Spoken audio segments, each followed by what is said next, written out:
Hola, buenas tardes, buenos días o buenas noches, dependiendo de en el horario que me estén viendo.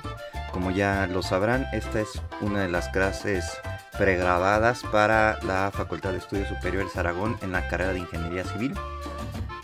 Esta es una clase pregrabada para el grupo 1552 de la asignatura Hidráulica de Canales. Como ya saben, si me siguen, soy Emiliano Pérez Cortés, el profesor de esta asignatura para el semestre 2022-1. Aquí están mi canal, mi Twitter, que son las redes sociales que básicamente ocupo. Y bueno, pues bienvenidos nuevamente y vamos a iniciar ahora con uno de los subtemas de, del capítulo 1, solo que pareciera que me voy a adelantar. Voy a hacer una ligera modificación en cómo les mostré el temario o la agenda, en el sentido de que voy a primero describir este concepto, que es la distribución de la presión en un canal, previo a llegar a las ecuaciones fundamentales que vamos a utilizar aquí en la hidráulica de canales. Entonces, nada más esa es la precisión. Bienvenidos. Entonces, como les decía, estamos en el tema número 1, que son aspectos generales del flujo permanente en canales. Y vamos a explicar o tratarles de platicar en esta ocasión sobre la distribución de la presión en un canal. Sé que es el subtema 1.5, pero vamos a llegar, y obviamente tenemos que, o voy a tener que explicarles o platicarles sobre las ecuaciones fundamentales, pero posteriormente lo voy a hacer, así que no se preocupen. Bueno, como introducción, les voy a platicar y leer lo que dice en la imagen. La presión en cualquier punto de la sección transversal del flujo en un canal de pendiente pequeña o el ángulo menor o igual a 8 grados puede medirse por medio de la altura de la columna de agua en un tubo piezométrico instalado en la sección. Si no se consideran las pequeñas perturbaciones debidas a la turbulencia, el agua en esta columna debe subir desde el punto de medición hasta la línea de gradiente hidráulico o superficie libre del agua. Por lo tanto, la presión en cualquier punto de la sección es directamente proporcional a la profundidad del flujo por debajo de la superficie libre del agua e igual a la presión hidrostática correspondiente a dicha profundidad. Entonces, es básicamente lo que les estoy mostrando en esta figura de lo que estoy presentando en pantalla. Ustedes imaginen que tienen aquí la plantilla del canal, que está circulando agua por ese canal y que la superficie libre del agua es esta línea en azul que estoy mostrando con el puntero. Ajá. Supongan que el canal o el túnel es de una sección transversal herradura como la que tengo aquí, y piensen que estoy haciendo dos cortes, aunque pareciera que aquí nada más pongo uno, pero imaginen que son dos cortes transversales. Ajá. El primer corte transversal de esta sección eh, herradura, yo coloco en una de las márgenes, piensen que está en esta margen, un tubo piezométrico. Ajá. Desde donde se está presentando la superficie libre del agua hasta cierta profundidad, yo coloco en esa margen un tubo piezométrico. Si esto está abierto a la atmósfera. Ajá. Y entonces lo que les acabo de platicar, lo que nos dice es que la presión, ajá, en cualquier punto de la sección es directamente proporcional a la profundidad del flujo. Entonces, esta presión hidrostática o esta ley de distribución de presiones que estoy mostrando con este triángulo va a ser proporcional a esta profundidad desde la superficie libre del agua. Ajá. teniendo en cuenta que el canal es de pendiente pequeña, ¿sí? Que esta pendiente sea menor o igual a 8 grados. Posteriormente voy a mostrar un caso cuando el canal tenga una pendiente mayor o mayor a 8 grados. Y el otro ejemplo de conectar un tubo piezométrico, supongamos ahora que es el corte en esta sección del canal. Acuérdense que esta vista es un perfil longitudinal del canal. Ahora, cuando yo hago un corte, pues este es el perfil transversal, es la sección transversal de ese corte.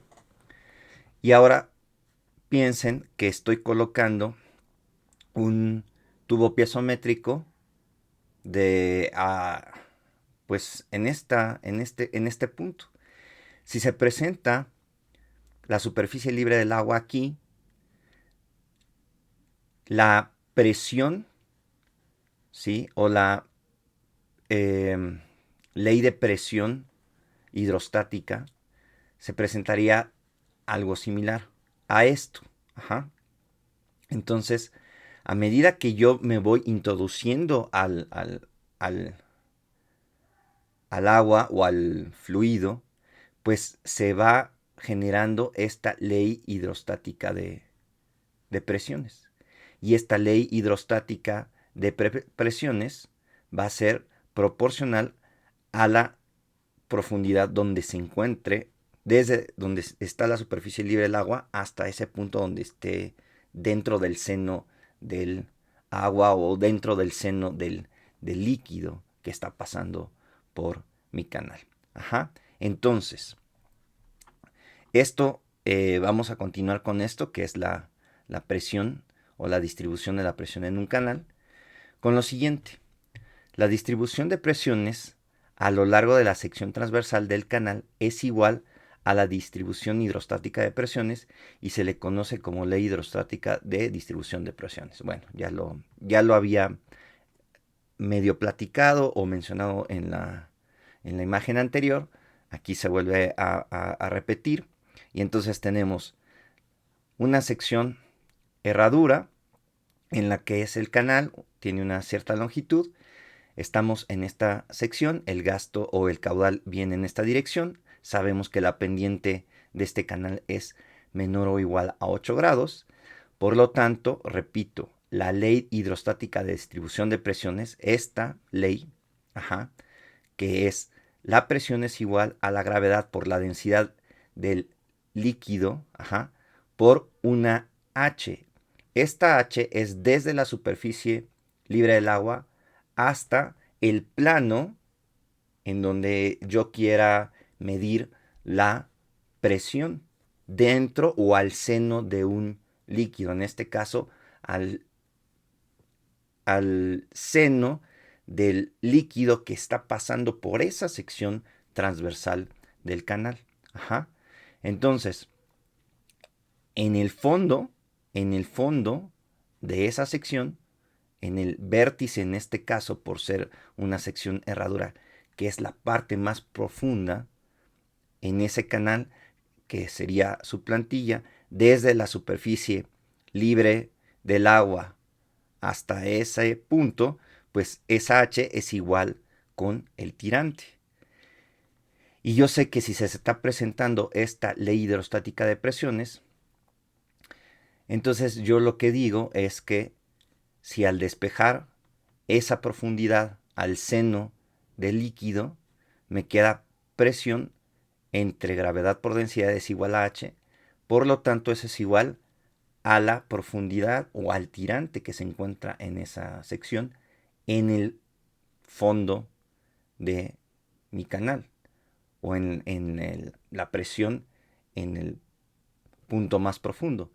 Pero va a ser proporcional si yo quiero medir en cualquier profundidad al seno del líquido en esa sección del canal, ¿no? Ahora bien, voy a dar una nota. Esto es válido solo si el flujo no tiene componentes de aceleración en el plano de la sección transversal. Este tipo de flujo se conoce teóricamente como flujo paralelo o flujo rectilíneo, es decir, aquel cuyas líneas de corriente no tienen curvatura sustancial ni divergencia. Entonces, ¿qué quiere decir esto de la nota? Pues que yo imagino que todas, ¿no?, las líneas de corriente, como aquí lo estoy mencionando en el texto, aquí ya lo estoy mostrando en una figura, yo estoy diciendo que las líneas de corriente no tienen curvatura y además no tienen componentes de velocidad en la sección transversal. Es decir, en este plano no tienen componentes. Que en el sentido estricto sí las tienen. Las estamos considerando solo la velocidad media, o estamos considerando la velocidad en dirección del flujo, porque en esta materia, en este nivel, estamos haciendo análisis unidimensional y no un análisis bidimensional. Entonces, esto es también importante, ¿no? Conocer que este flujo se llama flujo paralelo o flujo rectilíneo, ¿no? Teóricamente así se conoce, ¿no? Bueno, entonces voy a continuar con este tema de tratar de platicarles sobre la distribución de la presión en un canal. Entonces, en problemas reales el flujo uniforme es prácticamente un flujo paralelo. El flujo gradualmente variado también puede considerarse como flujo paralelo debido a que el cambio en la profundidad de flujo es tan suave que las líneas de corriente no tienen curvaturas apreciables ni divergencia. Para propósitos prácticos, la ley hidrostática de distribución de presiones es aplicable tanto al flujo gradualmente variado como al flujo uniforme.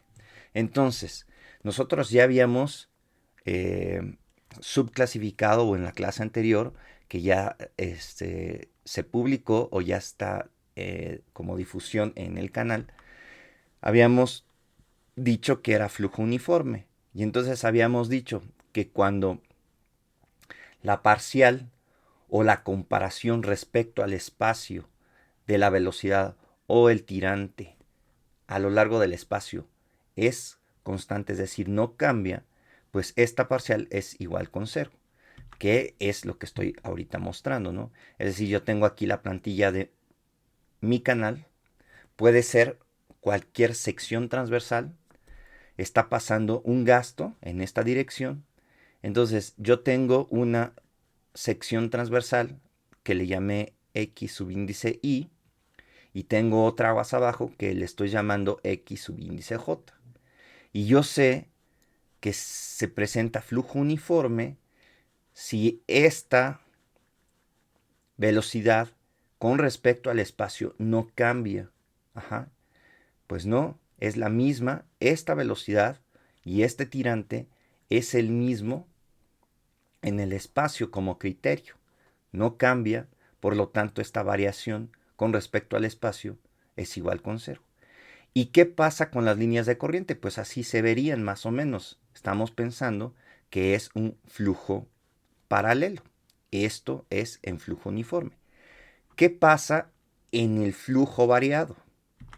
Flujo variado. Ya habíamos mencionado que el flujo variado es cuando esta parcial o la comparación de las velocidades con respecto al espacio sí cambia. Y es esta imagen a continuación. Yo tengo la plantilla de mi canal, tengo una sección aguas arriba inicial, el flujo del agua es en esta dirección, el gasto es en esta dirección, y tengo otra sección aguas abajo. Ya había mencionado, como en la imagen anterior o en la figura anterior, esta le estoy llamando X subíndice Y y esta le estoy llamando X subíndice J. Aquí, tanto el tirante como la velocidad es diferente en el espacio, es decir, cada vez que recorro el canal en el espacio, ¿sí?, en esta dirección X, esta velocidad ya es diferente a la velocidad aguas arriba. Y el tirante Y subíndice J, es diferente al tirante y es subíndice I. Pero a pesar de que pasa eso, estoy yo suponiendo que las líneas de corriente no tienen curvaturas apreciables ni divergencia. Entonces está sucediendo lo que pasa aquí.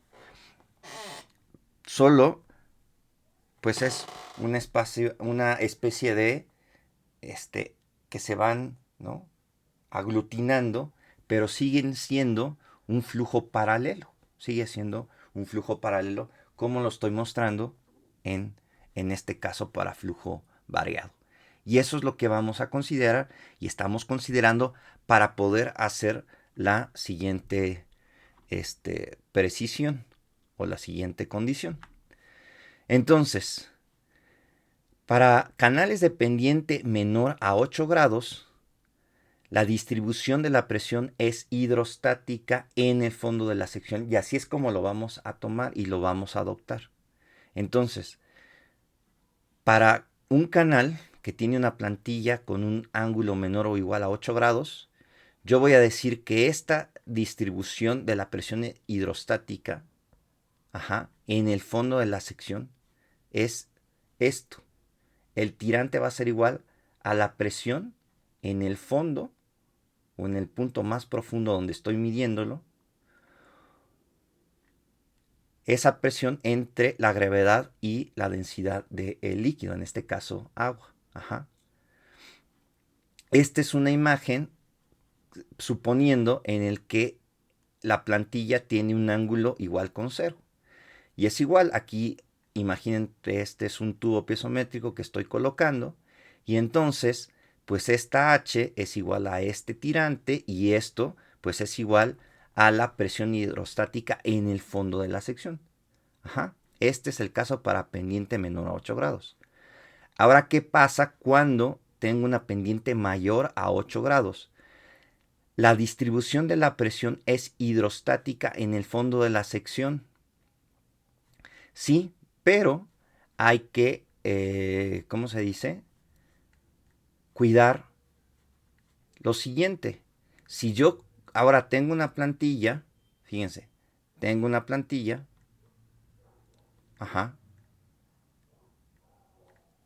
que es con un ángulo mayor a 8 grados,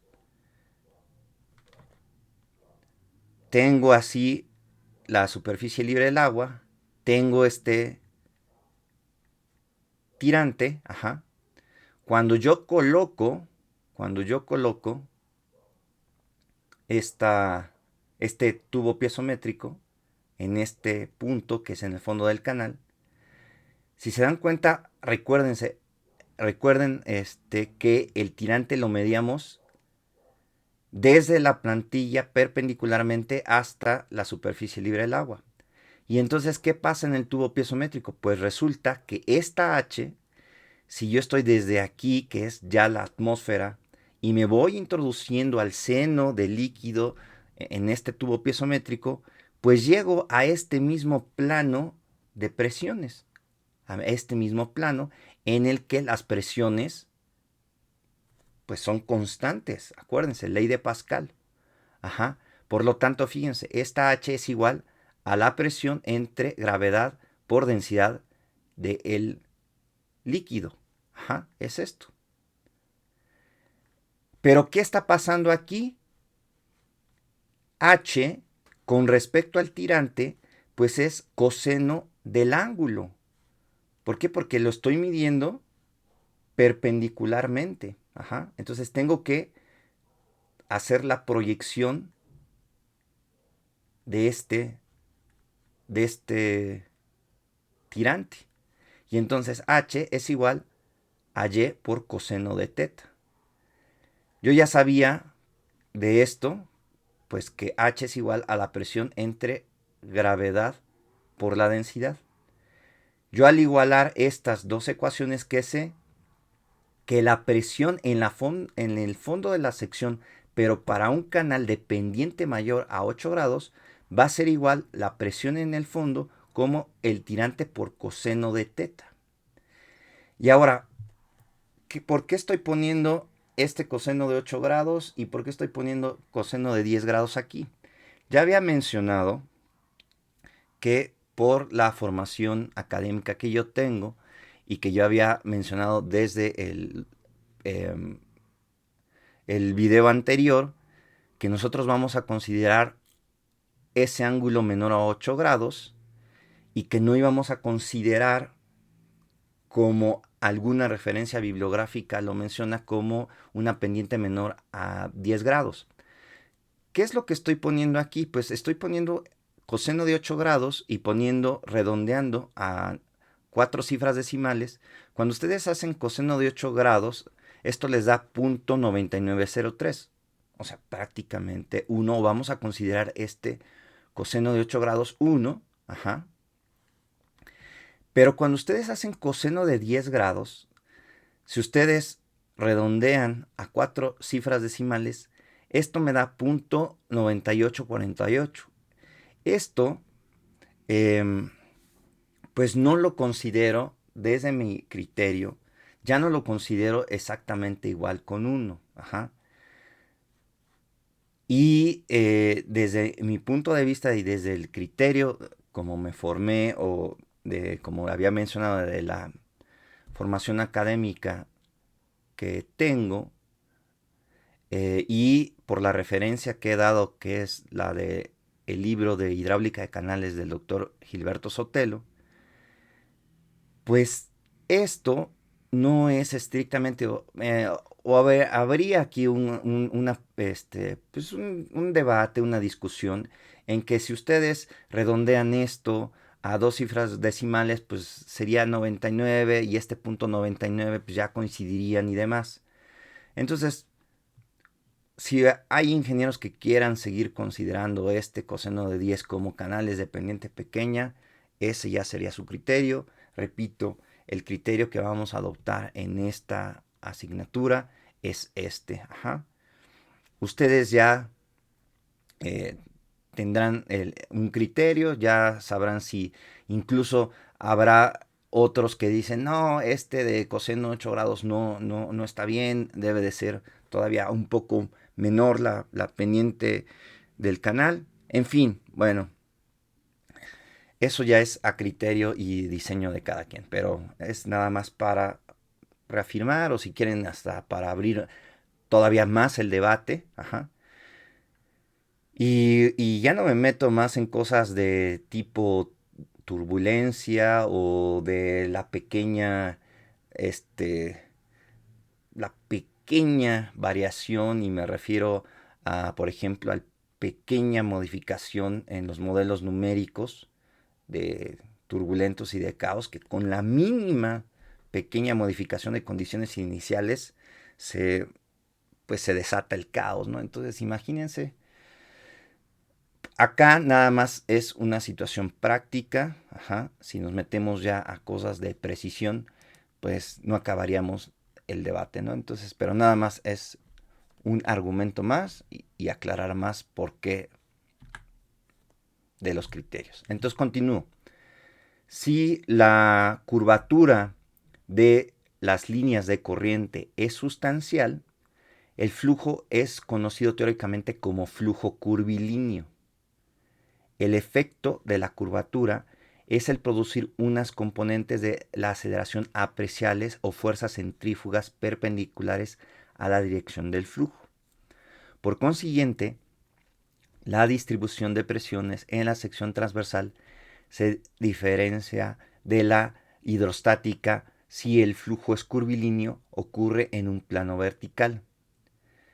Este flujo curvilíneo puede ser cóncavo o convexo. Entonces voy a primero poner, sería el flujo cóncavo. Entonces imaginen que la plantilla tiene esta curvatura de tipo cóncavo. La superficie del agua, cuando fluye, aquí ya no puse una indicación, pero lo digo verbalmente, que el gasto se está produciendo en esta dirección, ¿sí? Es decir, desde este punto ingresa a esta sección, o a esta vena líquida que estoy analizando. Entonces entra el gasto por aquí, continúa el flujo y saldría por acá, ¿no? Entonces, Así sería más o menos el comportamiento de las líneas de corriente para un flujo cóncavo. ¿Qué sería para un flujo convexo? Ahora imaginen que la plantilla está como lo estoy mostrando aquí, que esta sería la plantilla con una curvatura convexa, el gasto o el flujo se iría en esta dirección, esta sería la superficie libre del agua y pues las líneas de corriente tendrían más o menos ese comportamiento, ¿no? Entonces, para canales de fondo curvo, ojo, cuidado, esto que estoy mencionando, esto que estoy mencionando, tanto esta situación y esta situación, es en el perfil longitudinal del canal. Es en el perfil longitudinal del canal. No es en planta. Todavía no menciono de curvaturas o meandros o cosas así en planta, no. Esto es a lo largo, repito, es a lo largo del canal. Es un corte o un perfil longitudinal. Ajá. Entonces, ahora sí, el canal de fondo curvo, ajá, vamos a tratar de platicarles qué pasa con respecto a la presión en canales de fondo curvo. Bueno, pues la fuerza centrífuga, modifica la distribución de la presión obtenida para el flujo rectilíneo. La fuerza centrífuga actúa hacia el exterior de la curva en ambos, pero en el cóncavo se manifiesta por una presión mayor y en el convexo por una presión menor. Entonces, aquí, imaginen, aquí ya estoy exagerando la plantilla para un flujo cóncavo. Esta es la plantilla. Repito, el corte es longitudinal, no es un corte en planta, no lo estoy viendo desde una posición arriba, me estoy refiriendo, por ejemplo, un helicóptero, un dron o desde el espacio, por decirlo así, ¿no? Ya exagerando el ejemplo. No, es un corte longitudinal. Bueno, aquí ya lo estoy exagerando. Ajá. Esta sería la superficie libre del agua, de cómo está fluyendo. El agua se mueve en esta dirección, aquí está el gasto y esta es la dirección. Ajá. Esta sería el tirante o este sería el punto o la sección que estoy analizando. Este punto sería el centro de curvatura de, evidentemente, de esta, de esta curvatura. Ajá. Tendría por lo tanto un radio, tendría esta línea tangente, recta tangente a este punto C. Ajá. Esta línea que está en rojo sería la distribución hidrostática de presiones, pero, como bien lo estoy diciendo aquí, la fuerza centrífuga modifica la distribución de la presión. Ajá. Y se presentaría en este punto esta distribución que está en verde. Y esta distribución que está en verde es lo que estoy colocando aquí. Ajá. Entonces, la presión, la carga de presión en el fondo de este canal de fondo curvo es igual al tirante por coseno de ese ángulo. El ángulo es que se mide desde una plano horizontal de comparación en ese punto hasta la recta tangente en ese punto C, ajá, más la carga de velocidad por el tirante, ajá, y dividido entre el radio, ¿no? Esta es la modificación de la fuerza centrífuga en la distribución de la presión para flujo cóncavo. Ajá, fíjense esto es este pedacito, pues es este incremento. ¿Qué pasa para flujo convexo? Es algo similar, ajá, pero en flujo convexo, en vez de aumentar la presión es menor, disminuye. Entonces aquí lo único que cambia es el signo. Ajá. Y entonces la presión que se presenta en este punto C para un canal de fondo curvo convexo, pues la presión es esta que está en verde y se calcula mediante esto, pues sí, se calcula mediante esta expresión. Ajá. Y bien, entonces esto es lo que quería platicarles con respecto a el tema de la distribución de la presión en un canal. Entonces, pues eso sería todo de mi parte. Como bien siempre les menciono, que si me están viendo en otra parte del mundo o en otro país o en otra latitud, que se suscriban si no están suscritos, que activen las notificaciones, es decir, que activen la campanita para que cada vez que suba material nuevo, pues le den un me gusta, que lo compartan, que hagan sus comentarios. Si quieren, incluso abran el debate con respecto a lo que mencioné del ángulo, ¿no? Que si unos lo debemos de usar 8 o menor, otros quien adoptan que siguen adoptando el 10 o menor, etcétera, ¿no? Entonces, por favor, suscríbanse, activen las notificaciones. Aquí va a aparecer la clase anterior, va a aparecer por acá la clase siguiente. Y bueno, yo me despido, nos vemos la siguiente clase con mis alumnos. Solo les pido y les hago recordatorio a mis alumnos que en la clase interactiva traigan todas sus dudas para que ahí hagamos la solución de sus dudas, intercambiemos y platiquemos sobre esta clase, ¿no? Entonces yo me despido, hasta luego.